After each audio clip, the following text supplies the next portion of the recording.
Hi பட்டுக்குட்டீஸ். இப்ப நாம திருக்குறள்ல அறத்துப்பால்ல 7வது அதிகாரம் பார்க்க போறோம். 7வது அதிகாரம் மக்கட்பேறு. மக்கட்பேறுன்னா குழந்தைங்க. நீங்கெல்லாம் குழந்தைங்க இல்லையா? உங்களை பத்தி தான், உங்களுடைய சிறப்புகளை பத்தி திருவள்ளுவர் இந்த அதிகாரத்துல சொல்லியிருக்காங்க. மொத்தம் 10 பாடல்கள். சரியா?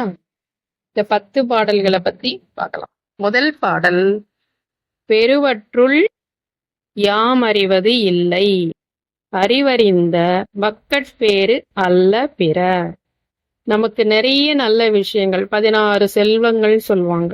வீடு, நிலங்கள், பணம், தானியங்கள், உணவும் செல்வம் தான்.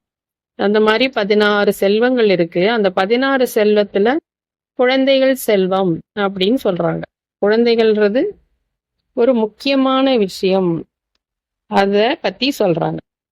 அப்ப திருக்குறள்ல திருவள்ளுவர் என்ன சொல்றாருன்னா, நமக்கு கிடைக்கக்கூடிய செல்வங்கள்ல, ஒரு குடும்பம் செய்யறாங்க இல்லையா, அவங்களுக்கு கிடைக்கக்கூடிய செல்வங்கள்ல எனக்கு தெரிஞ்சு குழந்தை செல்வத்தை விட சிறந்தது எதுவும் இல்லை அப்படின்னு சொல்றாங்க. அப்பன்னா நீங்க எல்லாம் எவ்வளவு சிறப்பானவங்க இல்லையா? அம்மா அப்பாவுக்கு நீங்க ரொம்ப ரொம்ப முக்கியமானவங்க. எப்படி தண்ணீர் இந்த உலகத்துக்கு ரொம்ப ரொம்ப முக்கியமோ, அந்த மாதிரி நீங்க குடும்பத்துக்கு ரொம்ப ரொம்ப முக்கியமானவங்க. உங்களுடைய குணநலன்கள் எப்படி இருக்கணும்ட்டும் திருவள்ளுவர் தாத்தா சொல்றாங்க. அதை நாம மற்ற பாடல்கள்ல பார்க்க போறோம். Okay okay.